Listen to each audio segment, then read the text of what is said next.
연봉이 100배 올랐는데 자살률은 OECD 1위다. 1970년대 한국인의 평균 소득은 지금의 100분의 1 수준이었고, 그때는 고기 먹는 날이 특별한 날이었고 자가용은 꿈도 꾸기 어려웠다. 지금은 매일 고기를 먹을 수 있고 집집마다 차가 있고 해외여행도 흔해졌다. 그런데 우리는 100배 더 행복해졌는가? 통계는 정반대를 말하고 있다. 더 충격적인 연구 결과가 있는데, 연봉 3억 원을 버는 사람이 연봉 5천만 원을 버는 사람보다 딱히 더 행복하지 않다고 한다.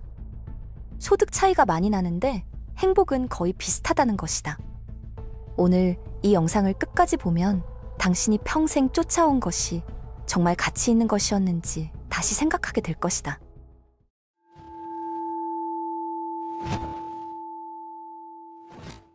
지금부터 돈과 행복의 진짜 관계에 대해 이야기해보겠다. 먼저 오해하지 말아야 할 것이 있다. 돈이 중요하지 않다는 이야기가 아니다. 연구에 따르면 돈은 기본적인 것들을 감당할 수 없는 사람들의 행복을 극적으로 향상시킨다. 이번 달 월세를 낼 수 있을지 걱정해야 하는 사람과 반찬 가짓수를 줄여야 할지 고민해야 하는 사람에게 돈은 문자 그대로 구원이다. 배고픔과 추위와 불안정에서 벗어날 수 있게 해주기 때문이다. 이런 상황에 있는 사람에게 돈이 더 많아지면 행복은 시직 상승한다. 내일 먹을 것이 있다는 확신과 비바람을 피할 지붕이 있다는 안도감은 엄청난 행복의 원천이고, 이 단계에서 돈과 행복의 관계는 거의 비례한다고 볼 수 있다. 하지만 기본적인 생존 욕구가 충족되고 나면 이상한 현상이 벌어진다. 돈이 행복에 점점 더 적은 영향을 미치기 시작하는 것이다. 이것이 대부분의 사람들이 직관적으로 이해하지 못하는 부분이다. 연봉 1천만 원을 버는 사람보다 연봉 5천만 원을 버는 사람이 훨씬 더 행복한 것은 사실이다. 1천만 원으로는 서울에서 기본적인 생활조차 유지하기 어렵지만 5천만 원이면 먹고 살고 약간의 여유도 가질 수 있기 때문이다. 그런데 연봉 5천만 원에서 5억으로 10배가 늘어나면 행복도 10배가 될까? 아니다. 연봉 5억에서 50억으로 또 10배가 늘어나면 역시 아니다. 경제학에서는 이것을 한계 효용 체감이라고 부르고, 심리학에서는 행복의 수학 체감이라고 부른다. 구체적인 예를 들어보면 더 명확해진다. 당신이 굶주리고 있을 때 첫 번째 김밥 한 줄은 엄청난 만족을 준다. 두 번째 김밥도 여전히 큰 만족을 주고 세 번째도 좋다. 하지만 10번째 김밥은 어떨까? 배가 이미 부른 상태에서 먹는 10번째 김밥은 첫 번째 김밥만큼의 만족을 주지 못하고 20번째 김밥은 오히려 고통스러울 수 있다. 돈도 마찬가지다. 첫 번째 100만 원은 엄청난 변화를 가져오지만 당신이 이미 100억 원을 가지고 있을 때 추가로 100만 원이 생긴다고 해서 당신의 삶이 달라지지는 않는다. 여기서 질문 하나를 던져보겠다. 당신은 지금 얼마를 벌면 충분하다고 생각하는가? 아마 지금보다 조금 더 많은 금액을 떠올렸을 것이다. 그런데 재미있는 사실이 있다. 10년 전에 당신에게 같은 질문을 했다면 그때도 그때보다 조금 더 많은 금액을 말했을 것이다. 그리고 그 금액은 아마 지금 당신이 버는 금액보다 적었을 것이다. 이미 그때의 목표를 달성했는데 여전히 부족하다고 느끼는 것이다. 10년 후에도 마찬가지일 가능성이 높다. 충분이라는 순간은 영원히 오지 않는다. 왜 이런 현상이 벌어지는지 이해하려면 인간의 욕구 구조를 알아야 한다. 매슬로우라는 심리학자가 정리한 욕구 위계 이론이 있는데, 인간의 욕구를 피라미드 형태로 설명한다. 맨 아래에는 생리적 욕구가 있고 음식, 주거, 수면 같은 것들이다. 그 위에는 안전 욕구가 있고 신체적 안전, 고용 안전 같은 것들이다.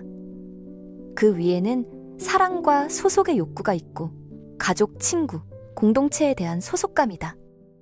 그 위에는 존경의 욕구가 있고 자존감과 타인으로부터의 인정이다. 그리고 맨 꼭대기에는 자아 실현의 욕구가 있고 창의성과 잠재력의 실현이다. 여기서 핵심이 보인다. 피라미드의 위로 올라갈수록 돈이 그 욕구에 미치는 영향은 줄어든다. 생리적 욕구는 거의 전적으로 돈으로 해결할 수 있다. 밥을 사고 전세금을 마련하고 따뜻한 패딩을 사는 것은 돈의 문제다. 안전 욕구도 상당 부분 돈으로 해결된다. 좋은 동네에 살고 보험에 가입하고 안정적인 직장을 갖는 것은 돈과 연결되어 있다. 하지만 사랑과 소속의 욕구부터는 상황이 달라진다. 진정한 우정을 살 수 있는가? 부모님의 사랑을 살 수 있는가? 자녀의 진심 어린 존경을 살 수 있는가? 돈으로 사람들을 주변에 모을 수는 있지만 그것이 진정한 관계인지는 전혀 다른 문제다. 한국 사회에서 이 문제는 더욱 선명하게 드러난다. 성공한 사업가가 있다고 해보자. 그는 수백억 원의 자산을 가지고 있고 강남에 펜트하우스가 있고 외제차를 여러 대 굴린다. 주변에는 항상 사람들이 모여들고 모임에 가면 상석에 앉는다. 전화 한 통이면 예약 불가능한 식당도 자리가 생기고 누구든 그의 연락에 답장을 한다. 그런데 그가 사업에 실패해서 모든 것을 잃으면 어떻게 될까? 그 주변에 있던 사람들 중 몇 명이나 남아있을까? 돈이 있을 때 모여든 사람들은 돈이 사라지면 함께 사라진다. 그것은 진정한 관계가 아니라 거래였기 때문이다. 한 사업가가 있었다. 그분은 90년대에 사업으로 크게 성공해서 한때 수십억 원의 자산을 가지고 있었다. 친구도 많았고 어디를 가든 대접받았고 사람들이 줄을 서서 그분과 함께하고 싶어 했다. 그런데 IMF 때 사업이 무너지면서 모든 것을 잃었다. 빚더미에 앉았고 집도 차도 사라졌다. 그때 그 사업가가 발견한 것이 있다. 수백 명이 넘던 지인 중에서 연락이 오는 사람은 손에 꼽았고 그 중에서도 실제로 도움을 주려는 사람은 더 적었다. 결국 남은 것은 가족과 진짜 오래된 친구 몇 명뿐이었다.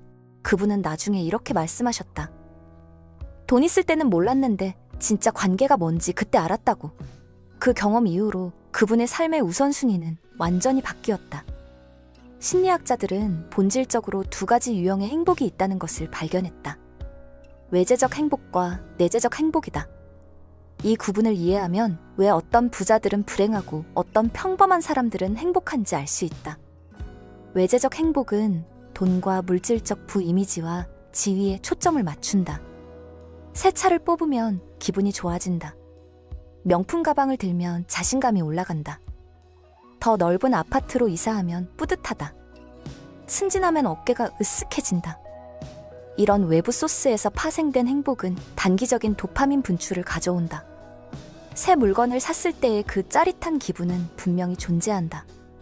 문제는 그 기분이 오래가지 않는다는 것이다.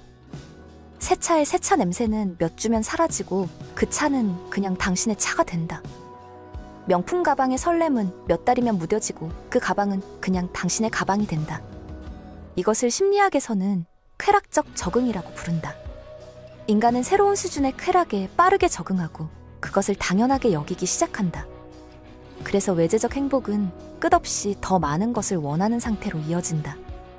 30평 아파트에 살다가 익숙해지면 40평을 원하게 된다. 40평이 익숙해지면 50평을 원하게 된다. 국산차가 익숙해지면 외제차를 원하게 되고 외제차가 익숙해지면 더 비싼 외제차를 원하게 된다. 이 사이클은 끝이 없다. 쳇바퀴를 돌리는 햄스터처럼 계속 달리지만 실제로는 제자리다. 물질적으로는 계속 올라가지만 행복의 수준은 그대로다. 한국 사회의 비교 문화는 이 문제를 더욱 악화시킨다. 연봉 7천만 원을 받으면 객관적으로는 잘 버는 것이다. 하지만 동창 모임에 갔는데 친구가 연봉 1억이라고 하면 갑자기 7천만 원이 적게 느껴진다. 30평 아파트에 살면 충분히 넓은 것이다. 하지만 친척이 50평 아파트를 샀다는 소식을 들으면 갑자기 30평이 좁게 느껴진다. 명절에 모이면 누가 얼마짜리 차를 타고 왔는지, 누가 어느 동네로 이사했는지, 누구 자녀가 어느 대학에 갔는지가 화제가 된다.